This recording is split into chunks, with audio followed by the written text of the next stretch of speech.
Hello everyone and welcome back to another video. Today I'm going to be explaining how the performance works. The performance editor. Why? Why not? So let's get into it, shall we? Now of course I don't want to leak the performances I use for my career mode, even though they're probably going to change.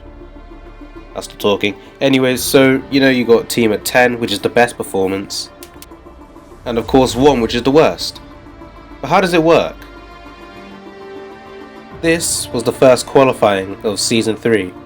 The Aston was the best, so it had 10 performance, the McLaren had 9, the Ferrari had 8, and the Mercedes had 7. The Red Bull had 6, the Andretti had 5, the Williams had 4, I think.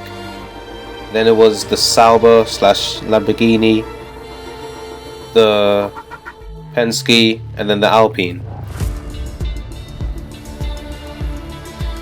How it basically works is they're basically split up into 2 or 3 groups. You've got the top cars. Well, no, actually, wait, okay. It used to be 10 and 9 were clear. They were the top 2. And then 8 and 7 were like away from the midfield, but not quite top cars. And then 6 down to 4, 6 to 5. Were like midfielders that could compete with the 8 and 7. Then from 4 to 1 were basically back markers. Although for some reason 4 used to be glitched and was really slow. That's been fixed now. 4 is now also a midfield, I think, or top back marker basically.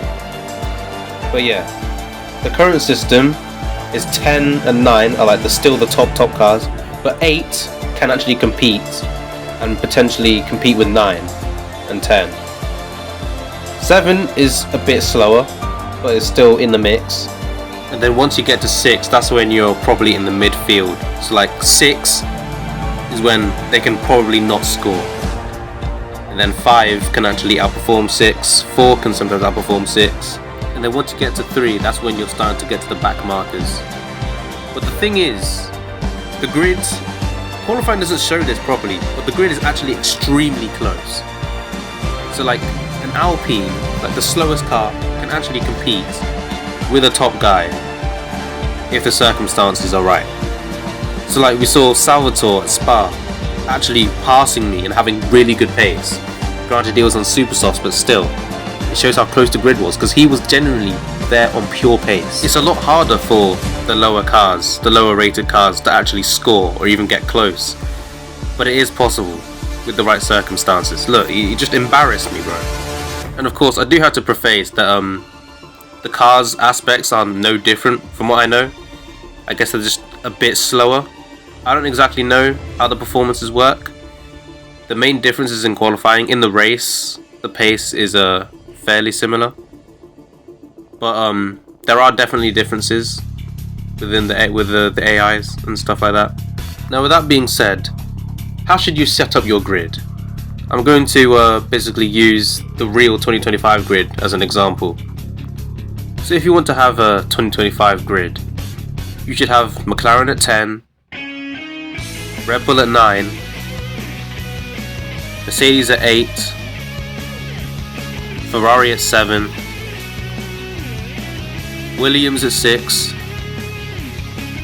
Racing Bulls at 5, any combination of Alpine, Aston and Haas at 4, 3 and 2, and then Sauber at 1. And that's about it for this video. Remember that when the cheese gets hot it melts, and I'll see you in the next one. See ya.